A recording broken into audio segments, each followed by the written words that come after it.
മുരിങ്ങയില കൊണ്ട് നല്ലൊരു ഒഴിച്ചുകറി ഉണ്ടാക്കിയാലോ. തേങ്ങയൊക്കെ അരച്ച് നല്ലൊരു ചാറ് കറി, ചോറിന് അടിപൊളിയാണേ. നമുക്ക് എങ്ങനെ ഉണ്ടാക്കുന്നത് നോക്കിയാലോ. അത് ചട്ടിയിലേക്ക് കുറച്ച് വെളിച്ചെണ്ണ ഒഴിച്ചു. കടുക് വേണമെങ്കിൽ നിങ്ങൾക്ക് പൊട്ടിക്കാൻ, ഞാൻ പൊട്ടിക്കുന്നില്ല കേട്ടോ, എൻ്റെ ചട്ടി പൊട്ടിപ്പോകുന്നതുകൊണ്ടാണ്. അപ്പോൾ കടുക് പിന്നെ നമുക്ക് താളിച്ചൊഴിക്കാം.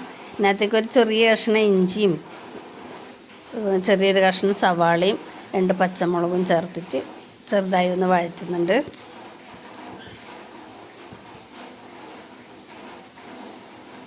അപ്പോൾ ഉള്ളിയും പച്ചമുളകും ഇഞ്ചിയെല്ലാം ഒന്ന് വാടിക്കഴിഞ്ഞതിന് ശേഷം കുറച്ച് മഞ്ഞൾ പൊടിയും മുളക് പൊടിയും ചേർക്കുന്നുണ്ട്. മുളക് പൊടി കുറച്ചൊരു കളറിന് വേണ്ടി മാത്രമേ ചേർക്കുന്നുള്ളൂ. പച്ചമുളകും പിന്നെ നമ്മൾ തേങ്ങ അരക്കുന്നതിൻ്റെ കൂടെ പച്ചമുളക് ചേർക്കുന്നുണ്ട്. ഇപ്പോൾ മുളക് പൊടിയും മഞ്ഞൾപ്പൊടിയും കുറച്ച് ചേർത്തു, ഒന്ന് ചൂടാക്കിയെടുത്തു. പിന്നെ അതിലേക്ക് നമ്മൾ കഴുകി വൃത്തിയാക്കി വെച്ച മുരിങ്ങയില ചേർത്ത് കൊടുക്കുന്നു. വെളുത്തുള്ളി വേണ്ടവർക്ക് ചേർക്കാം കേട്ടോ. ഞാനത് എപ്പോഴും പറയാൻ വിട്ടുപോകും. ഞങ്ങൾ വെളുത്തുള്ളി അധികം ഉപയോഗിക്കാറില്ല, വല്ലപ്പോഴും മാത്രമേ ഉപയോഗിക്കാറുള്ളൂ. അപ്പോൾ വെളുത്തുള്ളിയും കൂടെ വേണമെങ്കിൽ ഇതിൻ്റെ കൂടെ ഇട്ട് വഴറ്റിക്കോ. അപ്പോൾ മുരിങ്ങയില ചേർത്ത് ഉപ്പും കൂടി ഇട്ട് അതൊന്ന് വഴറ്റിയെടുക്കുന്നുണ്ട്. ഒന്ന് അടച്ച് വെച്ചാൽ പെട്ടെന്ന് വെന്തോളും. മുരിങ്ങയിലൊക്കെ വാടിയിട്ടുണ്ട്. ഇവിടെ അടച്ച് വെക്കുക. അപ്പോഴത്തേക്ക് നമുക്കൊരു അരപ്പ് റെഡിയാക്കണം. തേങ്ങ, ജീരകം, മഞ്ഞൾപ്പൊടി ഒക്കെയാണ് ചേർക്കുന്നത്. 3-4 കാന്താരി മുളക് ഇടുന്നു. കുറച്ച് ജീരകവും മഞ്ഞൾപ്പൊടിയും ചേർത്ത് നല്ല പേസ്റ്റ് രൂപത്തിൽ ഒന്ന് അരച്ചെടുക്കുക.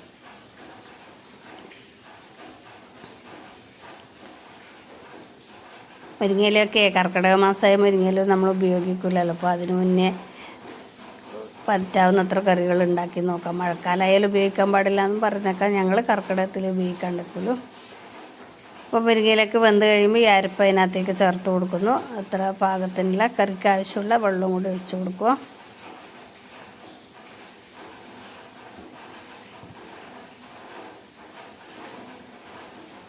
ഇതെല്ലാം കൂടി ഒന്ന് അടിച്ച് വെച്ച് തിളപ്പിക്കുക. ഉപ്പ് വേണമെങ്കിൽ നോക്കിയിട്ട് ചേർത്ത് കൊടുക്കണേ. ഞാൻ കുറച്ച് ഉപ്പ് കൂടി ഉപ്പിട്ട് കൊടുക്കുന്നുണ്ട്.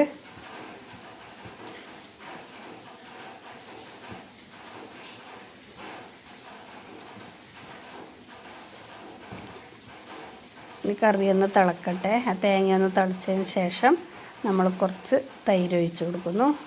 തൈര് എത്രയാണ് വേണ്ടത് വെച്ചാൽ, പുളി എത്ര വേണ്ടത് വെച്ചാൽ അതിനകണക്കായിട്ട് ഒഴിച്ചാൽ മതി. ഞാൻ വളരെ കുറച്ച് ഒഴിച്ചിട്ടുള്ളൂ. നമുക്ക് അത്രയും പുളി വേണ്ടു. അധികം പുളിയായൊരു ടേസ്റ്റ് ഉണ്ടാവില്ല. അപ്പോൾ എല്ലാം ഒന്ന് തിളച്ച്, തൈര് ഒഴിച്ചതിന് ശേഷം തിളക്കാൻ പാടില്ല, ഒന്ന് ചൂടാകാനേ പാടില്ല. അതിന് ശേഷം വറവിടുന്നു. കടുകും ഉണക്കമുളകും പിന്നെ കുറച്ച് മുളക് പൊടി ആ വെളിച്ചെണ്ണയിൽ താളിച്ചൊഴിക്കുന്നുണ്ട്. ഒരു കളർ കിട്ടും അന്നേരം. അങ്ങനെ നല്ല അടിപൊളി ടേസ്റ്റിലൊരു മുരിങ്ങയിലക്കറി റെഡി ആയിട്ടുണ്ട്. നിങ്ങളിങ്ങനെ ഉണ്ടാക്കാറുണ്ടോ എന്ന് പറയണേ, കമൻറ്റ് ചെയ്യണേ. ഇഷ്ടമാണോ എന്നൊക്കെ പറയണേ. ഇനി ഇതുവരെ ഉണ്ടാക്കിയിട്ടില്ലെങ്കിൽ ഒന്ന് ഉണ്ടാക്കി നോക്കിക്കോളൂ. നല്ലൊരു ഒഴിച്ച് കറിയാണ് ചോറിൻ്റെ കൂടെ.